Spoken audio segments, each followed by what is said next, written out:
Muito bem, a gente vai ver agora um exemplo de sintaxe, tá certo? Um exemplo de sintaxe, como é que é importante, né, um critério da avaliação da competência 1 do Enem, né, da redação do Enem. Então vamos lá, compartilhar aqui minha tela com vocês. Pessoal, eu gosto muito de dar esse exemplo do hino nacional brasileiro, porque é um exemplo ótimo de a gente ver como que uma sintaxe, digamos assim, mal elaborada, né, ela pode causar problemas de compreensão. Vale lembrar que aqui no hino nacional brasileiro, esse quebra-cabeça que vocês vão perceber aqui agora faz parte da composição poética. Então aqui está tranquilo, o que a gente deve evitar é na nossa redação. Então olha só, os primeiros versos. Ouviram do Ipiranga as margens plácidas de um povo heróico, o brado retumbante. Vamos ficar só aqui. Bom, primeiramente, né, a gente vai ver aqui a questão do vocabulário, tá? Então, assim, gente, Ipiranga é o nome de um rio, né, importante, né, na história do Brasil, onde foi gritado, né, o grito de independência. Margens são as partes de um rio, né, a parte de um lado do outro. Plácidas significa tranquilas, então plácidas aqui é um adjetivo que combina com margens. Margens é substantivo feminino, né, as margens. E plácidas é tranquilas ou calmas, então o adjetivo aí concordando com a palavra margens. Brado significa grito, um grito, né? Retumbante significa assim forte, potente, né? Então olha só, você vê isso daqui, você fica, ouviram do Ipiranga as margens plácidas e um povo heróico, brado retumbante. Então, muitas vezes a gente fica, mas o que ele está querendo dizer aqui, né? Nesses versos aqui. E aqui, gente, é um ótimo exemplo para a gente perceber como a sintaxe mal elaborada, digamos assim, no texto em prosa, lembrando, como eu falei, no texto poético isso é permitido, causa uma confusão. Então vamos ver aqui. A gente sabe que numa oração nós temos dois termos, sujeito e predicado. São os termos essenciais em uma oração. O sujeito é sobre quem se fala, né? O predicado é que a informação se fala sobre o sujeito. Então, para a gente encontrar o sujeito, nós temos que encontrar primeiro o verbo. O verbo aqui é ouviram. Ouviram, né? Então, assim, ouviram do verbo ouvir. Então, quando eu faço a pergunta antes do sujeito, do verbo, eu encontro o sujeito. Então, quem ouviu? Quando eu faço a pergunta após o verbo, eu encontro o objeto. Ouviram o quê? Então, veja, eu não posso dizer que um povo heróico ouviram. Por quê? Porque povo está no singular. Eu não posso dizer que um povo ouviram, eu posso dizer que um povo ouviu. É lógico que eu posso dizer que as pessoas ouviram, né? Aí é outra coisa. Mas aqui ouviram está no plural. Então, qual é o termo que está no plural aqui? As margens plácidas. Então, olha só como é que vai ficar aqui. As margens plácidas ouviram, só que está faltando alguma coisa. As margens plácidas, margens, as partes do rio. As margens plácidas do Ipiranga, né? Lembrando que aqui é como se estivesse oculta a palavra rio. As margens plácidas do rio Ipiranga ouviram. Tá, mas elas ouviram o quê? Ouviram o quê? O brado retumbante. O brado retumbante de quem? De um povo heróico.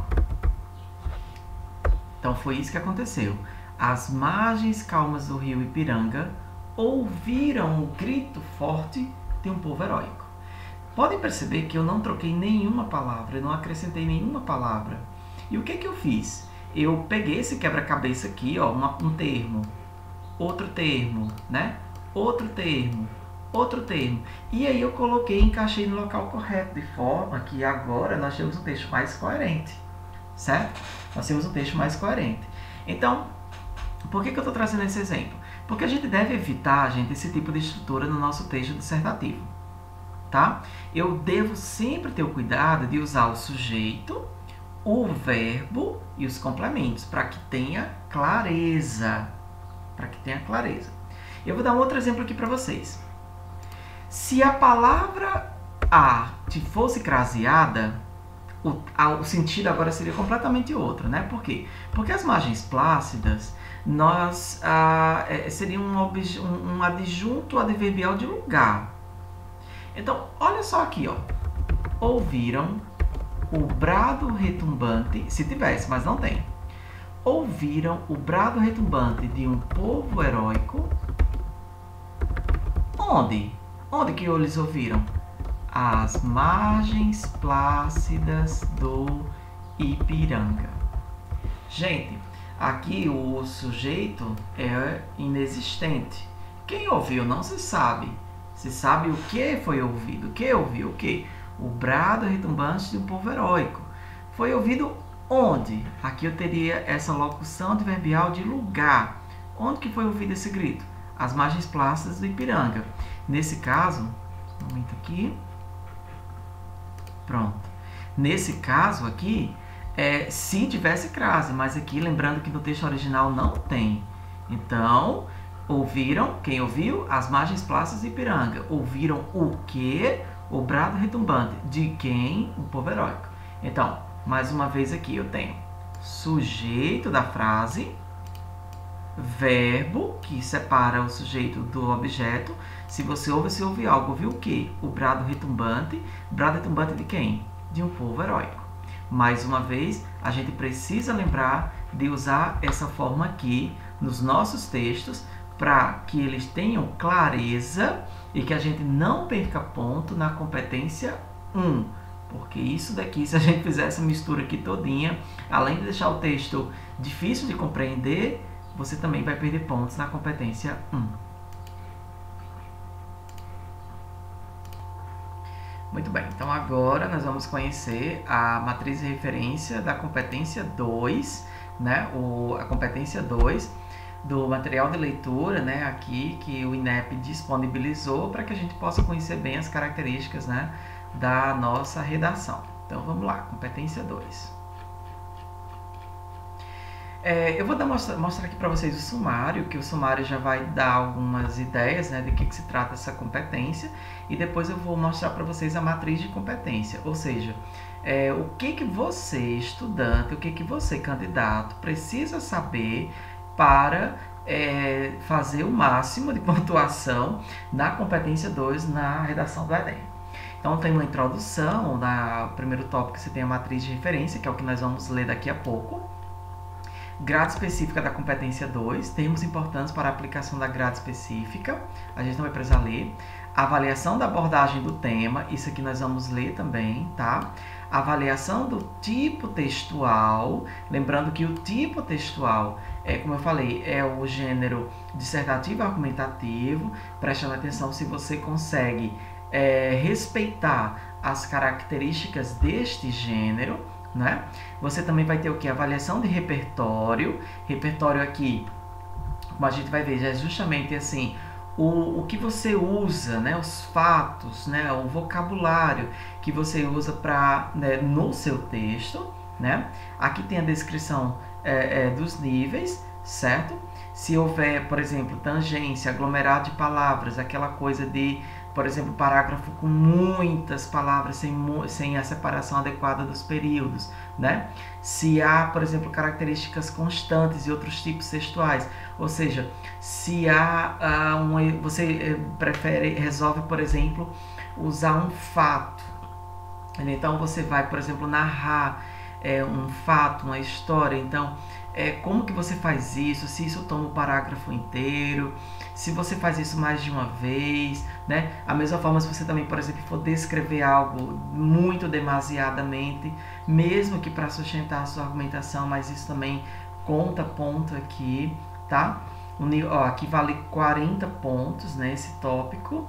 Já no nível 2, que é 80 pontos, é a parte de textos embrionários, que são justamente o quê? Introdução, desenvolvimento, conclusão. Se você tem uma conclusão finalizada por uma frase incompleta, também vai ser avaliado aqui, ou seja, se você não conseguiu fechar a sua frase conclusiva, né, lá no último parágrafo, né? Aqui também é avaliado se há muitos trechos de cópia dos textos motivadores, lembrando que você pode se basear nos textos motivadores da prova para construir a sua argumentação, né? Você pode usar uma citação direta, né? Pode-se usar uma citação indireta, certo? Não é proibido, certo? Isso pode até te ajudar. O importante é você saber a informação, mas veja que você perde ponto se houver o quê? Muitos trechos. O que isso significa? Isso significa que se você colocar um trecho, seja por citação direta, seja por citação indireta, você não vai perder ponto. Você já pode perder ponto aqui no nível 2, né? Se você copiar mais de um trecho, aí já fica mais complicado. Então, ó, você tem 40 pontos aqui nesse nível 1 de avaliação, você vai ter 80 pontos aqui no nível 2, né? E esse nível 3 fechando aqui, né? Os 120 pontos. No nível 3, repertório baseado nos textos motivadores, ou seja, se você constrói a sua argumentação com base no que veio nos textos motivadores, por isso que é importante compreender bem a proposta, olhar bem para esses textos, né? O repertório não legitimado, ou seja, se não há legitimidade, ou seja, se não há espaço para falar no seu texto de algo que veio lá. E o relatório legitimado, ou seja, legítimo, tem sentido, mas não é pertinente ao tema, tá? O nível 4, nota 160, e o nível 5, nota 200, como se fosse 1000 pontos aqui. Então vamos ver o que nos interessa, que é mais importante, porque essa pontuação aqui só vai confundir vocês, mas vamos entender a matriz aqui, que é mais importante. Vale salientar que a competência 2 exige uma avaliação bastante atenta, pois é a partir da abordagem do tema e da adequação à tipologia textual que as outras competências se orientam e se organizam. Vamos lá. É a partir da abordagem do tema e também da adequação à tipologia textual, não é? Que as outras competências se orientam e se organizam. Quais são essas? A 3, a 4 e a 5. Afinal, a não adequação a esses dois elementos, quais elementos? Abordagem do tema e adequação à tipologia, pode levar à anulação da redação em casos de fuga temática ou de não atendimento à tipologia textual. Então, quando é que a sua redação pode ser anulada? Quando você foge da temática, ou seja, quando você foge da proposta, inclusive do que traz os textos motivadores, né?